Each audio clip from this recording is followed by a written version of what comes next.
sticks his hand in the sun. A miraculous sight occurred. His palm quickly turned red. Smoke was coming out of it. The dog saw this. He became agitated. Mark was afraid he would run into the sunlight. He kicked the dog and kicked the dog back into the shade. It's so dangerous out there. Mark has to keep the dog in the car, and he puts on his protective suit. With the robot out of the car in search of food from the side of the road, he picks up a discarded bin lid and asks the robot to help him hold it. Then he pulls out a bag of corn kernels and poured it directly onto the lid. As soon as the kernels touched the lid, instantly turned into popcorn and splattered everywhere. It was such a funny sight. Jeff the robot stomped his feet in excitement, urging Mark to continue. Seeing Jeff acting like a child, Mark laughed along with him. But the next moment, he changed his face suddenly. Walking quickly to the side, he looked up at the sky in concentration. In the distance, dark clouds, like a tidal wave, a tornado of 100 years standing. It's about to destroy this abandoned town. Mark dared not delay. He immediately drove his caravan in the opposite direction, but as fast as the car was going. But it was no faster than the howling wind. The instruments sounded the alarm. Even the dog senses that something bad is about to happen. In the nick of time, he stops the car. He came outside with Jeff. He took some large steel nails from the toolbox. Together with Jeff,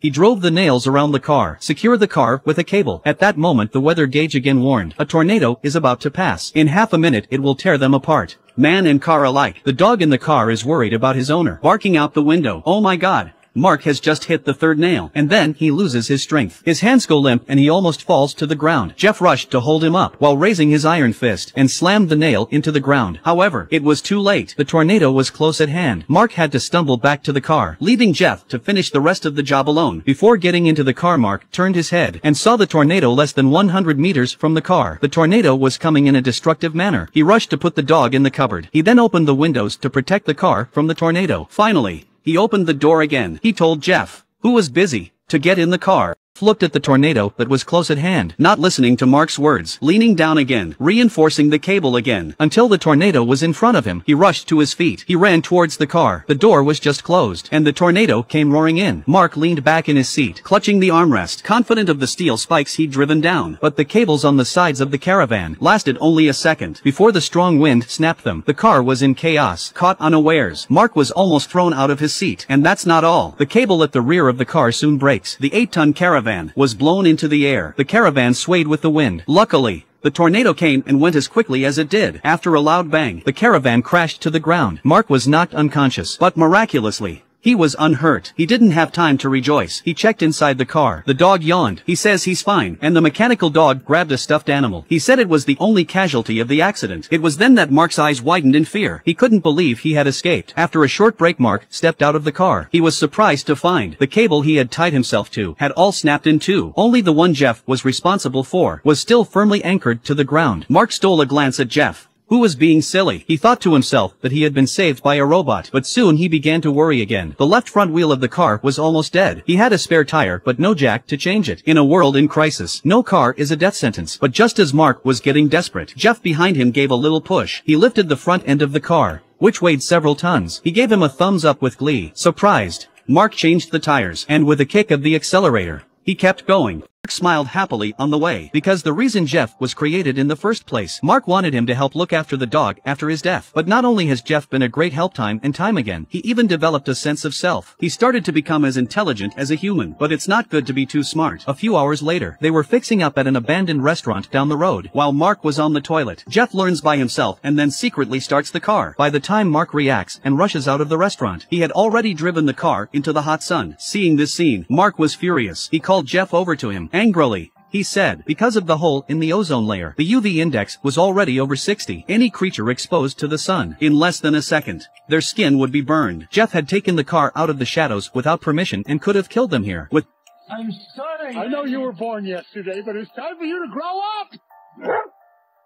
That Mark turned and walked into the restaurant, leaving a guilt-ridden Jeff to reflect on the situation. The road behind. Jeff sulked and hid in his bedroom. He wouldn't come out even when Mark tried to comfort him. Mark was angry and amused. He had to pull the car into a sheltered area, patiently teaching him driving skills. And as expected, Jeff was a quick learner. It didn't take him long to get the car under control. He even learned to honk the horn with his face. Such a strong learner. Mark was delighted, but he could never have imagined how much trouble this decision would get him into today. At night they stopped to rest. Jeff wondered, if the sun was so dangerous, why not travel at night? Mark said with some sadness, it's easy to run into other survivors when you're traveling at night. The complex and unpredictable nature of people, worse than the worst of nature. These words, Jeff, as a robot, was confused, although he had an infinite amount of knowledge in his head, but he still couldn't understand the dangers of the human heart. Soon it was morning. Jeff, who was on night watch, suddenly awakened by a sharp barking dog. He rushed into the caravan. He found Mark on his knees on the floor, vomiting painfully into the toilet. Jeff was worried. He didn't know what to do. Mark laughed bitterly and explained, despite the protective clothing, the intense UV rays had given him cancer years ago. As soon as the words were out of his mouth, Mark passed out. He fell unconscious on the bed. After an unknown amount of time, Mark woke up from his coma. He was surprised to find there was only the dog in the car and Jeff was nowhere to be seen. Mark looked out of the window curiously, but his face turned white instantly. He struggled to get out of bed. He immediately put on his protective clothing. He gets out of the car and looks for Jeff. Mark had no idea Jeff had driven into town while he was unconscious. Jack got out of the car without permission to search for supplies. This is a dangerous place. If he met any other survivors, the consequences were unthinkable. As a result, as soon as he walked into the building, and he saw a devastating sight. The mechanical dog in the car had somehow stepped on a clip trap, and it was in pieces. There was no chance of fixing it. Mark reached out, unplugging the mechanical dog. He didn't have time to feel sorry for himself. He had to find Jeff and get out of here as soon as possible. Luckily, Mark was just in time. Jeff hadn't gone far. He rushed to get Jeff out of the building. They got back to the car one after the other. Mark got into the driver's seat. He stepped on the accelerator, but despite his quick reflexes, the noise Jeff had made was too much. No sooner had the car left. The survivors are following nearby. For them,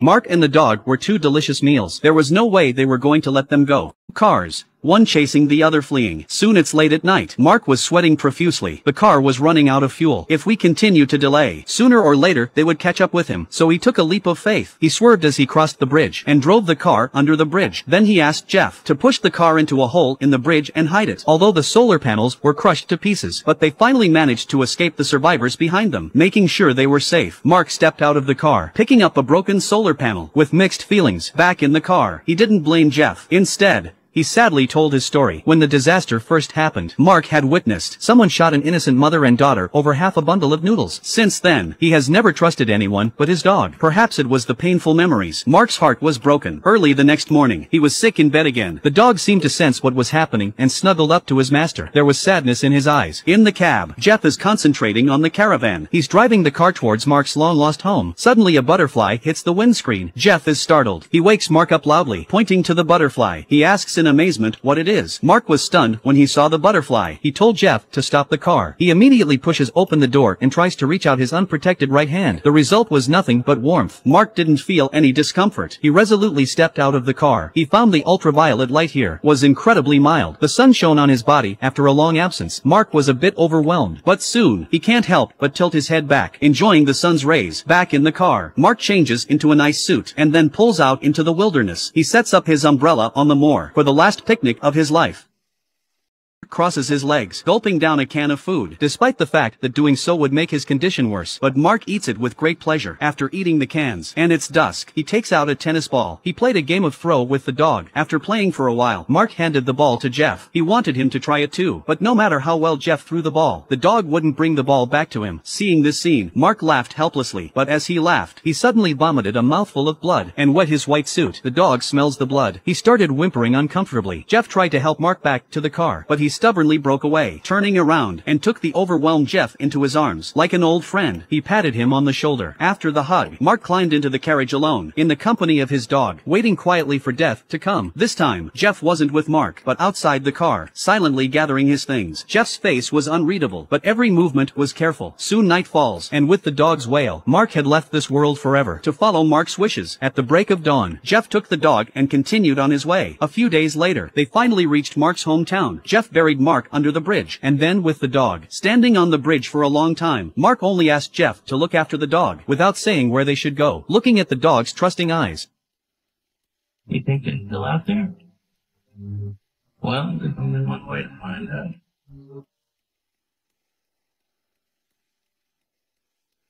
Jeff was in a deep state of confusion. Finally, Jeff left a family photo on the barbed wire fence, with the dog in tow. They set out on another journey, though the road ahead is full of danger, but there must be new hope too.